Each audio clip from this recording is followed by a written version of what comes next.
De que pecados Deus me perdoa? Evangelho de Lucas. Comentário de Mari Persona. Em seu modelo de oração, Jesus ensina os discípulos a dizerem: perdoa-nos os nossos pecados. Deus trata o perdão em duas esferas, a judicial e a administrativa. Do ponto de vista judicial, ao crer em Jesus como seu Salvador, você está de uma vez para sempre perdoado de todos os seus pecados, todos eles pagos na cruz.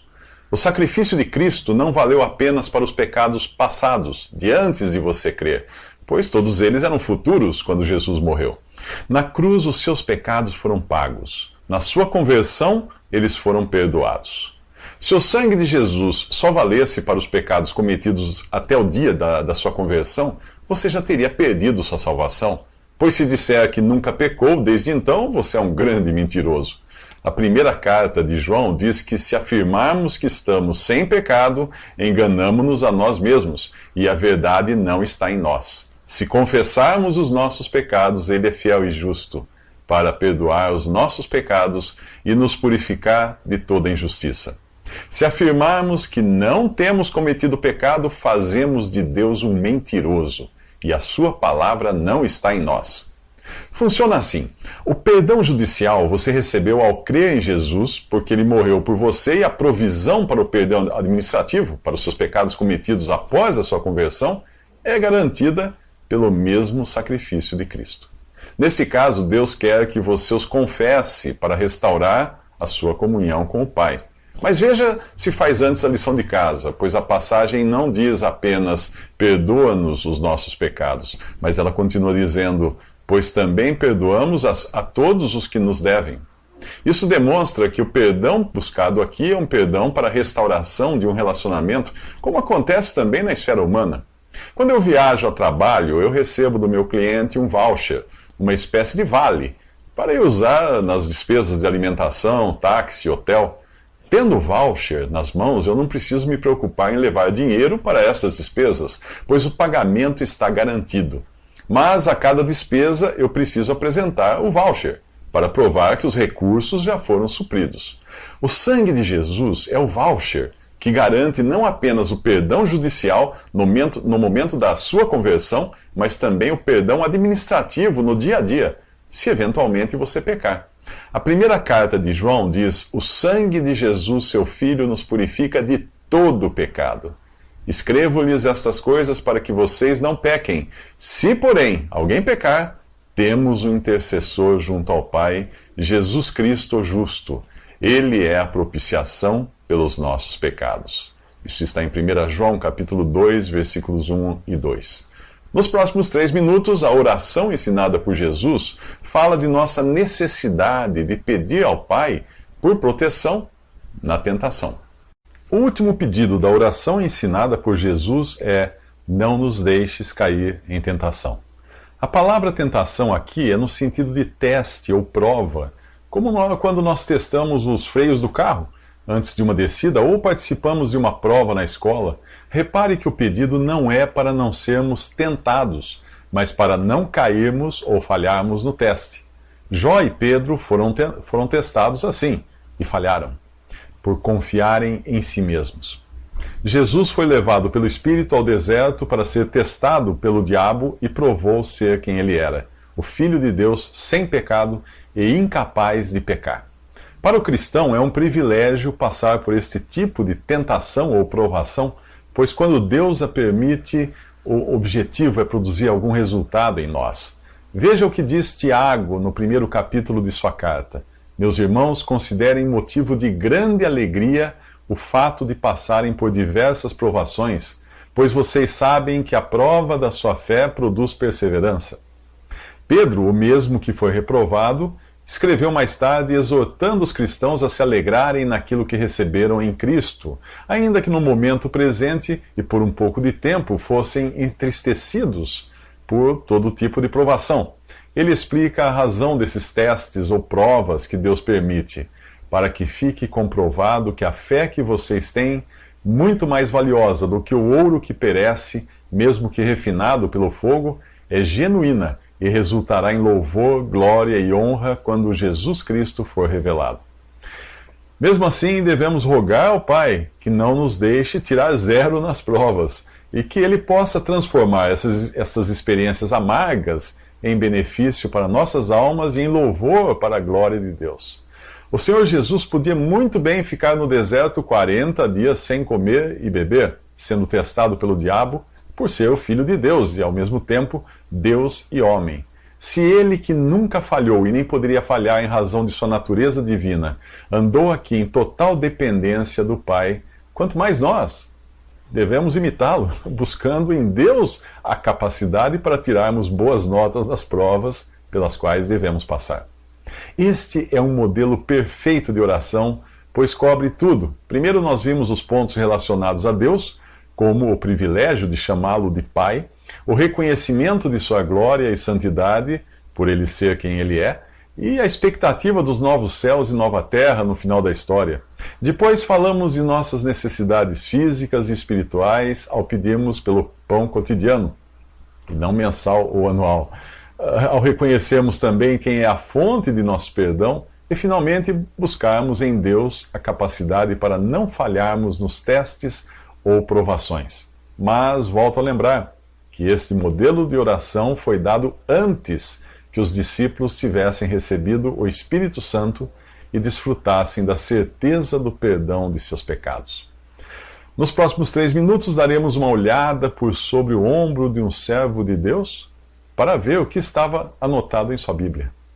John Nelson Darby viveu na Grã-Bretanha no século XIX e ficou conhecido pela autoria de dezenas de livros e hinos e de uma excelente tradução da Bíblia a partir do grego e hebraico. Curiosamente, um dos textos que ele mais ajudou a divulgar nem era de sua autoria, mas de autor desconhecido. Foi descoberto após a sua morte, anotado em sua Bíblia, como se fosse uma carta recebida de Deus, e nos ajuda a entender que Deus sempre responde nossas orações. Porém, a resposta pode ser sim, não ou espere. O texto diz assim: os desapontamentos da vida são, na realidade, apenas determinações do meu amor. Hoje tenho uma mensagem para você, meu filho.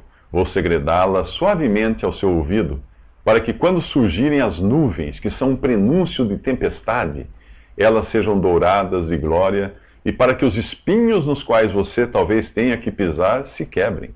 A mensagem é curta, uma simples frase, mas deixe que ela penetre no fundo do seu coração e sirva para você como um travesseiro onde possa descansar sua cabeça fatigada. A frase é: fui eu que fiz isso. Está em 1 Reis 12:24. Você já parou para pensar que tudo o que lhe diz respeito também diz respeito a mim? Porque aquele que tocar em você, toca na menina dos meus olhos. Você é precioso para mim, e é por isso que eu me interesso especialmente por seu crescimento espiritual. Quando a tentação o assalta e o inimigo chega como uma inundação, eu quero que saiba que fui eu que fiz isso. Eu sou o Deus das circunstâncias. Você não foi colocado onde está por acaso, mas porque é o lugar que escolhi para você. Você não orou pedindo para ser humilde? Pois fique sabendo que o lugar onde está é o único onde poderá aprender muito bem esta lição de humildade. É por meio de tudo e de todos ao seu redor que a minha vontade se cumprirá em você. Você tem dificuldades financeiras? Está difícil viver com o que ganha? Fui eu que fiz isso. Pois eu sou o dono de todas as coisas. Quero que receba tudo de mim e dependa exclusivamente de mim. Minhas riquezas são ilimitadas. Prove-me, para que não se diga a seu respeito que não creu no Senhor seu Deus. Você está passando pela noite escura da aflição? Fui eu que fiz isso. Eu sou o homem de dores, experimentado em trabalhos. Deixei que você ficasse sem qualquer auxílio humano, para que se voltasse para mim para encontrar consolação eterna. Você está desiludido com algum amigo a quem talvez tenha aberto seu coração? Fui eu que fiz isso. Permiti esse desapontamento para você aprender que seu melhor amigo é Jesus, que o livra de cair e combate as suas batalhas. Sim, Jesus é o seu melhor amigo. Eu anseio por ser seu confidente. Alguém disse coisas falsas a seu respeito? Não fique irado. Chegue mais perto de mim, debaixo das minhas asas, longe de qualquer discussão, porque eu deixarei claro como a alvorada que você é justo e como o sol do meio-dia que é inocente. Seus planos foram frustrados? Você se sente esmagado e abatido? Fui eu que fiz isso. Acaso não foi você quem fez os planos e depois pediu que eu os abençoasse? Sou eu quem deseja fazer os seus planos. Eu assumirei essa responsabilidade porque ela é pesada demais para você. Você não seria capaz de carregá-la sozinho, pois não passa de um instrumento meu. Alguma vez você desejou fervorosamente fazer alguma grande obra para mim? E em vez disso você foi deixado de lado num leito de dor e sofrimento? Fui eu que fiz isso. Eu não poderia prender a sua atenção de outra forma enquanto você estava tão ativo. Quero ensinar-lhe algumas das minhas lições mais profundas.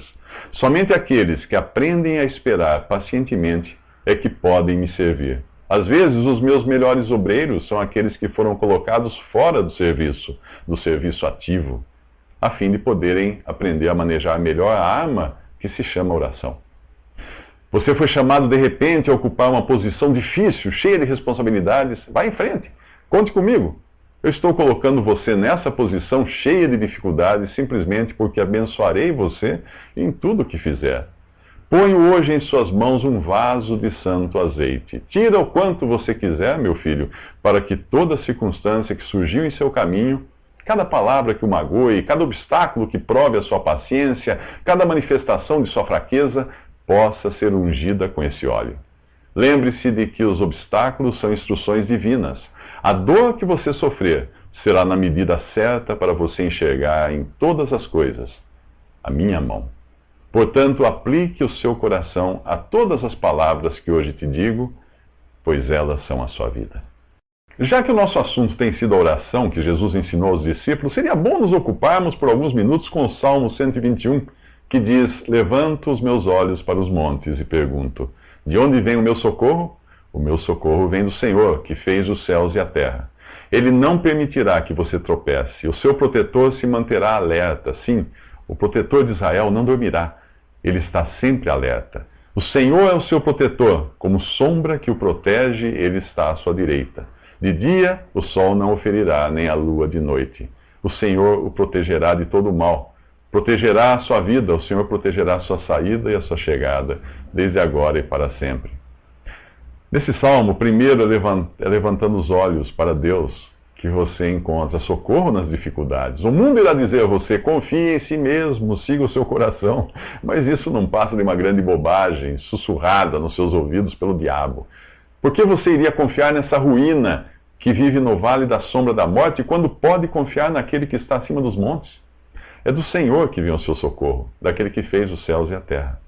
O Salmo 121 traz várias vezes a palavra guarda, o protetor, e o verbo guardar, o proteger, sempre se referindo a Deus.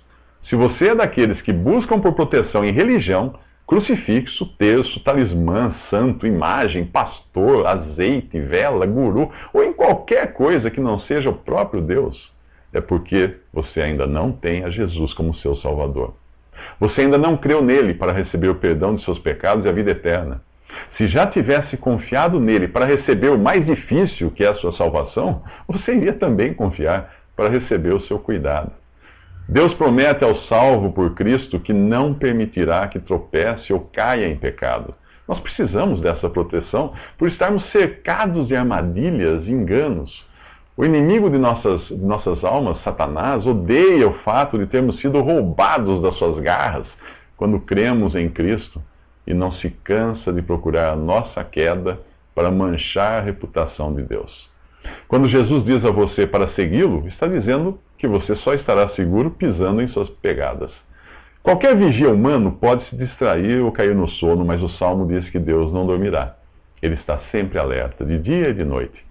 No tempo de Noé, o mal estava em toda parte, mas Deus manteve a ele e a sua família impermeáveis ao mal. E quando caiu sobre o mundo o juízo divino na forma do dilúvio, eles ficaram literalmente impermeáveis ao juízo. O Senhor o protegerá de todo o mal, diz o Salmo. Em todas as circunstâncias você será guardado, em sua entrada e em sua saída, agora e na eternidade. Mas eu volto a dizer, essas promessas são apenas para aqueles que se tornaram filhos de Deus pela fé em Jesus. E podem, por assim dizer, importunar a Deus em oração, como nós veremos nos próximos 3 minutos.